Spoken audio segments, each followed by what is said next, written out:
No vídeo de hoje nós vamos falar sobre o tema democratização do cinema e também vamos falar um pouquinho sobre o que o Martin Scorsese tem dito, né? Eu acho que falar que ele só falou mal da Marvel é apagar o que ele realmente estava querendo dizer e o que ele disse de fato no texto pro The New York Times. Então esse é um tema muito complexo, é um tema, claro, muito interessante de se discutir, não é à toa que ele esteve na prova do Enem esse ano e eu espero que isso gere cada vez mais reflexão em todos nós, porque afinal de contas o cinema é a arte mais popular do mundo.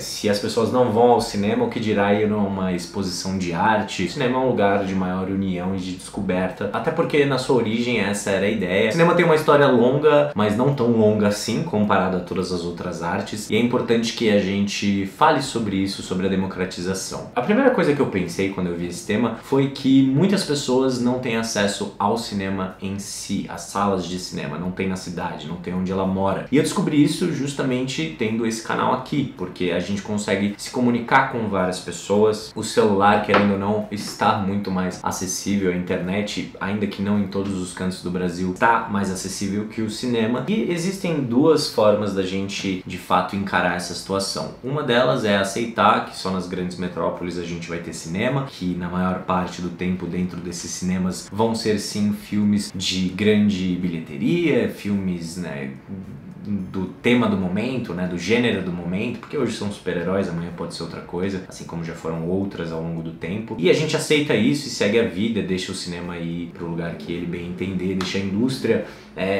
dominar isso de uma certa forma, e a gente esquece completamente a democratização do cinema e vamos tentar democratizar outras coisas. Eu acho que esse é o pior caminho possível, porque o cinema em si, se você vai estudar a história do cinema, como o cinema é feito em vários cantos do mundo, você vai descobrindo que o dinheiro em si, é claro que tem um grande efeito na indústria, quando existe uma indústria, né, só existe indústria em dois lugares no mundo, que é nos Estados Unidos e na Índia, mas ele, é claro, tem um grande efeito na distribuição, na exibição dos filmes. Só que o cinema em si é a arte de contar histórias, é a arte de contar a verdade através de mentira, é a arte onde foi casada a imagem e o som, é a arte onde nós conseguimos ter tanto um espelho para a alma, como também é um lugar onde nós podemos fechar os olhos e esquecer da vida um pouco através da fantasia, do entretenimento em si. O cinema é tanta coisa, é um lugar de expressão, é um lugar de encontro, o cinema é tanta coisa que abrir mão dele pode ser, é claro, uma atitude que as pessoas vão se arrepender uma hora ou outra. E 2019 tem sido um ano bastante conturbado em relação a ele. Nós vimos a Ancine recebendo censura, uma coisa extremamente polêmica, complexa e preocupante. Nós vemos o Martin Scorsese falando sobre isso. O Martin Scorsese é uma lenda viva, gente. Enfim,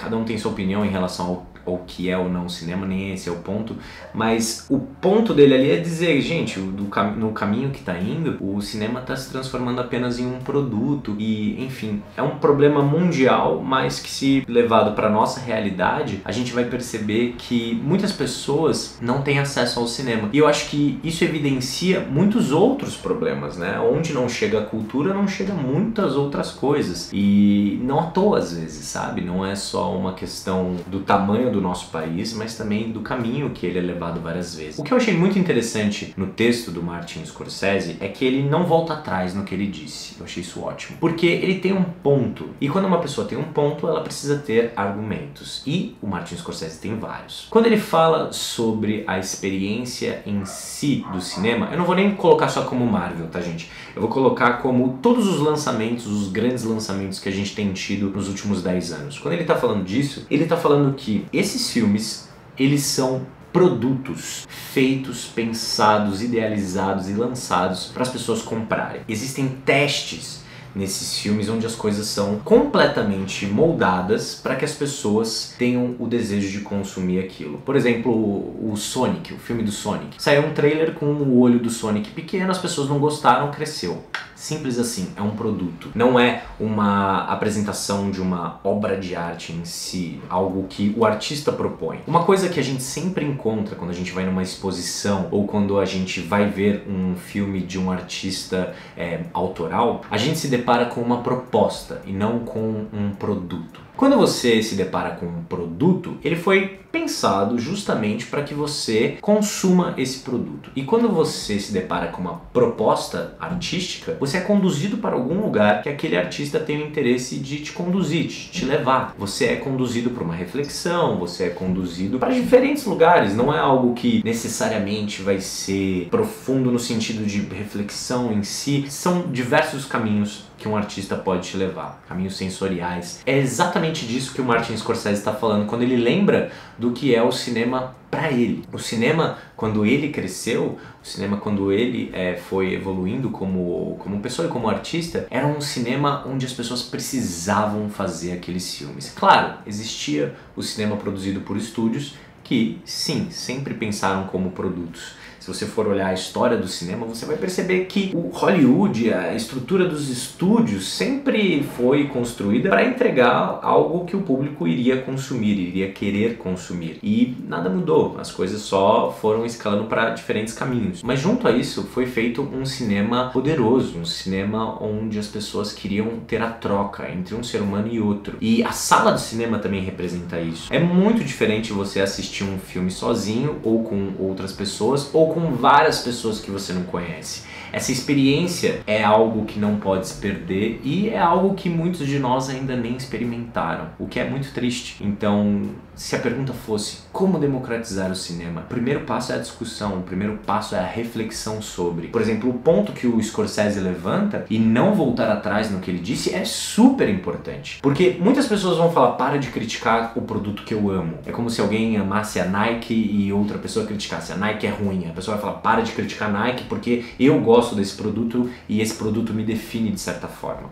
Tem pessoas que reagem assim, mas eu sei que muitas outras pessoas vão pensar, nossa, eu gosto desses filmes, eu considero o cinema os filmes da Marvel, mas peraí, né, realmente a gente só vê isso agora. Ou como assim um diretor como Martin Scorsese não consegue financiamento para fazer um filme dele através dos estúdios? Por que ele só conseguiu com a Netflix? Por que a Ancine começou a sofrer censura? Por que o cinema não chega em todos os lugares do Brasil, em cidades? É a partir dessa reflexão que a gente começa a tomar atitude. O Bacurau, por exemplo, é um filme muito interessante que foi lançado esse ano, um filme que chamou muita atenção de muitas pessoas aqui no Brasil e que esteve em mais salas de cinema do que normalmente um filme como esse fica. Um filme que tem algo a dizer, um filme que tem artistas na frente e por trás das câmeras, um filme que fala sobre o nosso Brasil de muitas formas. É um filme que conseguiu muita atenção, tanto lá fora como aqui. E isso é muito legal, que isso aconteça mais vezes. Então, é claro, se a gente fosse tentar achar uma solução para a democratização do cinema no Brasil e no mundo até, se você for pensar